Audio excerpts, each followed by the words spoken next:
ঈদে মুক্তিপ্রাপ্ত তাণ্ডব এখন দেশের গণ্ডি পেরিয়ে আন্তর্জাতিক প্রেক্ষাগৃহেও প্রদর্শিত হচ্ছে। সিনেমার প্রচার ও নতুন প্রজেক্টের প্রস্তুতির পাশাপাশি কিছু ব্যক্তিগত প্রয়োজনে গত 13 জুলাই যুক্তরাষ্ট্রের উদ্দেশ্যে ঢাকা ছাড়েন মেগাস্টার শাকিব খান। বর্তমানে সেখানেই অবস্থান করছেন তিনি। আপনাদের মতো শয়তানদের সাথে। এদিকে গত বৃহস্পতিবার ছেলে শেহজাদ খান বীরকে নিয়ে সন্তানের বাবার কাছে উড়াল দিলেন চিত্রনায়িকা শবনম বুবলী।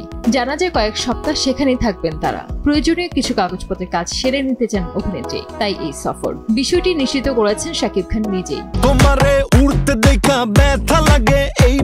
এক সংবাদ মাধ্যমকে তিনি বলেছেন, শেহজাদের মা জানিয়েছে তারা যুক্তরাষ্ট্রে আসছে। শেহজাদের কিছু দরকারি কাজ আছে, তার মায়েরও আছে। যেহেতু আমি এখন এখানে, বাবা ছেলে মিলে কিছুটা সময় একসঙ্গে কাটাতে পারবো। সব সময় তো কাজের ব্যস্ততায় সন্তানদের সময় দেওয়া হয় না। এবার চেষ্টা করব ছেলেকে কিছু সুন্দর স্মৃতি উপহার দিতে। তিনি আরো জানান, শেহজাদকেও সেভাবেই সময় দেব যেমনটা এর আগে এখানে আব্রামকেও সময় দিয়েছিলাম। সবার কাছে আমি প্রিয় তারকা হলেও আব্রাম ও শেহজাদের কাছে আমি তাদের বাবা। এর 2 বছর আগেও শাকিব খান একই রকম অনুভূতির কথা বলেছিলেন। তখন বলেছিলেন, আব্রামকে নিয়ে যুক্তরাষ্ট্রে সময় কাটিয়েছি, এখন শেহজাদের সঙ্গেও সেটা করতে চাই। আমার 2 সন্তানের প্রতিই রয়েছে সমান ভালোবাসা। শাকিব খানের 2 ছেলে, অপু বিশ্বাসের সঙ্গে তার প্রথম সন্তান আবরাম খান জয়, আর শবনম বুবলীর সঙ্গে দ্বিতীয় সন্তান শেহজাদ খান বীর। 2016 সালে কলকাতায় জন্ম নেয় আবরাম, আর 2020 সালে যুক্তরাষ্ট্রে জন্মগ্রহণ করে শেহজাদ।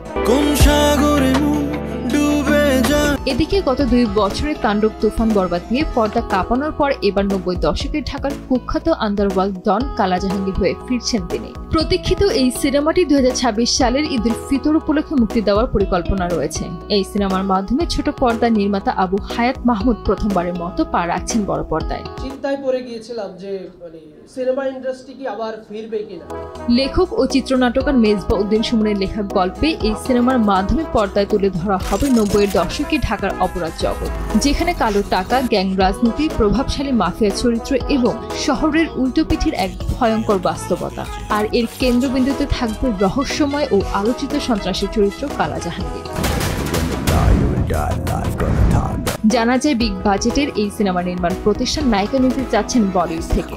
গুঞ্জন শোনা যাচ্ছে, যদি বলিউড অভিনেত্রী প্রিয়াঙ্কা চোপড়া শাকিব খানের সঙ্গে অভিনয় করতে রাজি হন, তাহলে তারা প্রিয়াঙ্কাকে কাস্টিং করবেন। তবে এর তথ্যটি এখনো পর্যন্ত শুধুই একটি গুঞ্জন। যদি এই খবর সত্যি হয়, তাহলে এটি হবে বাংলা সিনেমার ইতিহাসে এক বড় চমক। সঞ্জিত আক্তার, দেশ টিভি। কাস্টিং না থাকে, তারপরে যদি কোনো সাহায্য আবু হায়াত মাহমুদের লাগে, তার জন্য আমরা সবাই আছি।